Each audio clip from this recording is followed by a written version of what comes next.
पाकिस्तान उधर फौज और सेना बंदूक खरीद रहा था, बना रहा था, लेकिन नेहरू जी यहाँ पब्लिक इंस्टीट्यूशंस बना रहे थे। मोदी जी कहते हैं कि 70 साल में कुछ नहीं हुआ। कौन कहता है कुछ नहीं हुआ? 70 साल में और 40 साल के शुरुआत में जो हुआ उसी को आप बेच के खा रहे हैं। आप याद कीजिए 70 का दशक, अखबार में एडवर्टीजमेंट निकाल कर बुलाया जाता था कि आइए IIT में एडमिशन होगा, मेडिकल में एडमिशन होगा। संघ परिवार जिसने हमला कर दिया है पूरा भारतीय गणराज्य और भारतीय संविधान पर। मुस्लिम तो आपको दिखा रहा है, लेकिन मुस्लिम निशाना नहीं है। मुस्लिम को रिजर्वेशन सुविधाएं नहीं मिली। असल निशाना आपका आरक्षण, एजुकेशन, जॉब, पेंशन सब खत्म करना है। तो जो अभी मिडिल क्लास बना था, एक जनरेशन बाद सब बिहारी मजदूर बन जाएगा। मोदी जी की सरकार ने विश्वविद्यालयों को किला बना दिया है। आप किसी कॉलेज में घुस नहीं सकते, यूनिवर्सिटी में घुस नहीं सकते हैं। इस सरकार और संघ परिवार के खिलाफ हल्ला बोल शुरू करें। जब सत्ता में कोई पार्टी होती है तो बहुत लोग चिपकते हैं, लेकिन आंदोलन के समय बहुत लोग फिर दूसरे सत्ता की ओर भाग जाते हैं। तो आंदोलनकारी पार्टी बनने दीजिए। हम लोग तो जो 10 साल से काम कर रहे हैं, सिर्फ इंडियन रिपब्लिक और इंडियन कॉन्स्टिट्यूशन का इतिहास बता रहे हैं, और इसका क्रेडिट कांग्रेस पार्टी को ही जाता है। बाबा साहब ने 1947 में एक मिनी कॉन्स्टिट्यूशन लिखा था, स्टेट एंड माइनॉरिटी, और नेहरू जी भी सोशलिस्ट थे। बाबा साहब ने जो सपना देखा था स्टेट सोशलिज्म का, और आप यकीन मानिए, अगर भारत का 40 साल का इतिहास पहला देखिए, भारत उस समय गरीब था, लेकिन नेहरू जी, इंदिरा जी, राजीव जी, सबने स्टेट सोशलिज्म के आइडिया को आगे बढ़ाया। अगर वो स्टेट सोशलिज्म नहीं होता तो हमारे जैसे लोग दिल्ली विश्वविद्यालय में पढ़ाते हुए नहीं होते। पाकिस्तान उधर फौज और सेना बंदूक खरीद रहा था, बना रहा था, लेकिन नेहरू जी यहाँ पब्लिक इंस्टीट्यूशंस बना रहे थे। AIIMS, universities, steel plants, mining college तमाम बना रहे थे। फ्री एजुकेशन, और खास तौर से मैं दलित पर्सपेक्टिव में कहूं तो पूरा जो दलित मिडिल क्लास का फॉर्मेशन है वो आजादी के बाद 26 जनवरी 1950 के बाद और 90 तक ले लीजिए, इसी में Dalit middle class, urban middle class का फॉर्मेशन हुआ है, जो हमारे जैसे लोग आज ब्रांडेड कपड़े पहन के घूम रहे हैं। और ये कैसे हुआ? एक किताब में पढ़ रहा था, 26 जनवरी 1950 से लेकर 1982 तक 20 लाख SC/ST सरकारी कर्मचारी हो गए थे।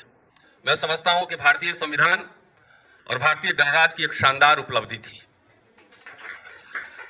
और गरीब भारत ने मुफ्त में शिक्षा दी, सबको दी। सवर्ण भी बढ़े, पिछड़े भी बढ़े, दलित भी बढ़े, वजीफा मिलता था स्कूल में, ब्लॉक में, गांव में जो लोग पढ़ते होंगे याद होगा। Scholarship, freeship.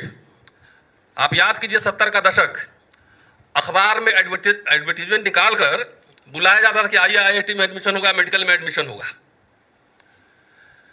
तो ये सब हुआ। मोदी जी कहते हैं कि 70 साल में कुछ नहीं हुआ। कौन कहता है कुछ नहीं हुआ? 70 साल में और 40 साल के शुरुआत में जो हुआ उसी को आप बेच के खा रहे हैं। फ्री में एजुकेशन मिला, नौकरी मिली, पेंशन मिला। इंदिरा जी ने पेंशन भी लाया, और पंडित अटल बिहारी वाजपेयी जब आए तो सबसे पहले पेंशन छीन ली, डिसइन्वेस्टमेंट मिनिस्ट्री बनाए। क्यों? आरक्षण खत्म करने के लिए। अब मोदी जी आए तो रफ्तार दे दिए। इवन मनमोहन जी के शासनकाल में भी पब्लिक सेक्टर यूनिट बने हैं, कोई गूगल करके देख सकता है। और यहां एक भी पब्लिक सेक्टर यूनिट नहीं बना है, एक कॉलेज, एक यूनिवर्सिटी नहीं बना है। तो गरीब भारत ने हमें जो दिया था, सबको दिया था, वो अमीर भारत, 5 ट्रिलियन वाली इकोनॉमी नरेंद्र मोदी जी की सरकार, भाजपा, RSS, संघ परिवार छीन रहा है। वोट चोरी हो रही है। अब मैं देख रहा था सोशल मीडिया, राहुल जी को 6 महीने लगा एक कॉन्स्टिट्यूएंसी का एनालिसिस करने में, और बीजेपी के MP को एक ही दिन में 4 लोकसभा का मिल गया। जब संवैधानिक संस्थाओं का हरण हो रहा, बेईमानी, वोट की चोरी, डकैती हो रही हो, जब पब्लिक सेक्टर यूनिट को तबाह किया जा रहा,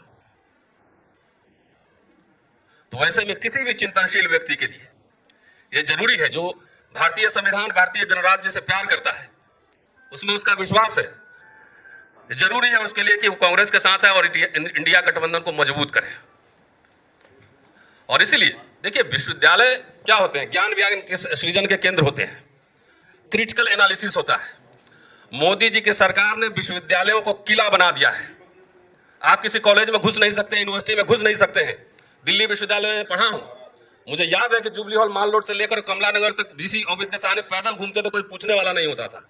आज किसी कॉलेज के गेट के अंदर घुस के दिखा दीजिए, आप स्टूडेंट भी नहीं जा सकता है, टीचर भी नहीं जा सकता है।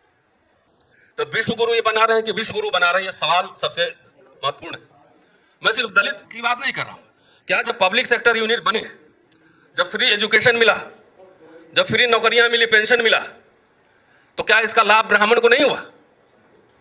आज पेंशन गया तो किसका गया? सबका गया ना। सबसे ज्यादा नौकरी में कौन थे? ओबीसी की कार्ड खेलते हैं मोदी जी। अरे इसी अर्जुन सिंह ने तो कम से कम मंडल 2 लगा दिया एजुकेशन में। इसको मैं क्रांति मानता हूं। अर्जुन सिंह जी ने, उस समय में मिलता था उनसे, मैं और सूरज यादव मंडल साहब लगातार मंडल 2 लाया। एक कोई कमीशन, एक कमेटी मोदी जी बैठाए हो ओबीसी के कल्याण के लिए, छोड़िए बाकी का, ओबीसी के ही कल्याण के लिए, तो मुझे बता दें।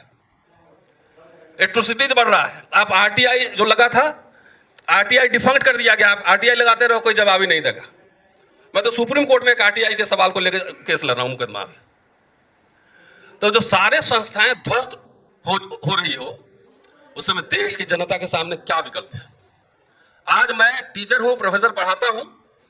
क्या मैं प्राइवेट कॉलेज में IIM में पढ़ा सकता हूं अपने बेटे को? नहीं पढ़ा सकता मैं। मेरे पास रोज कई फोन आते हैं कि हमारे लिए क्राउड फंडिंग कर दीजिए, बच्चा का विदेश में एडमिशन हो गया, यहाँ फेलोशिप गायब है। SC ST के लिए 2.5 लाख रुपया का सीलिंग लगा हुआ है। क्लास 4 का एम्प्लॉय भी 2.5 लाख से ज्यादा कमा रहा है।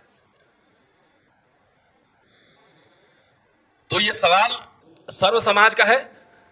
हमने कुछ RSS के हमारे मित्र हैं, मैंने पूछा कि आप नशा चढ़ा हुआ था कि हम हिंदू राष्ट्र बनाएंगे, आप ऊपर सिंहासन पे बैठेंगे और हम आपके नीचे बैठेंगे, यही सोचे थे ना? तो आपको क्या मिल रहा है? क्या सुलभ इंटरनेशनल में ब्राह्मण लोग काम नहीं कर रहे हैं?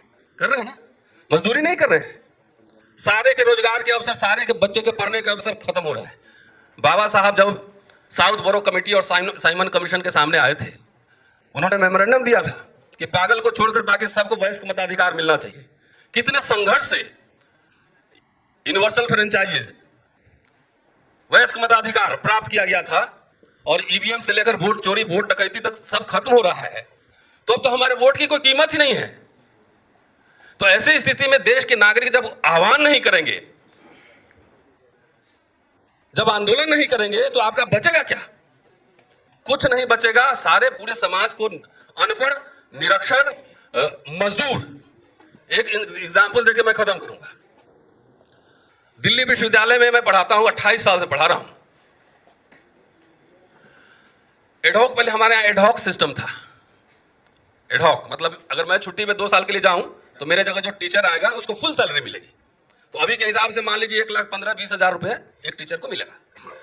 इस सरकार ने एडहॉक सिस्टम खत्म कर दिया और अब गेस्ट मतलब वेतन भोगी से दिहाड़ी मजदूर बना दिया।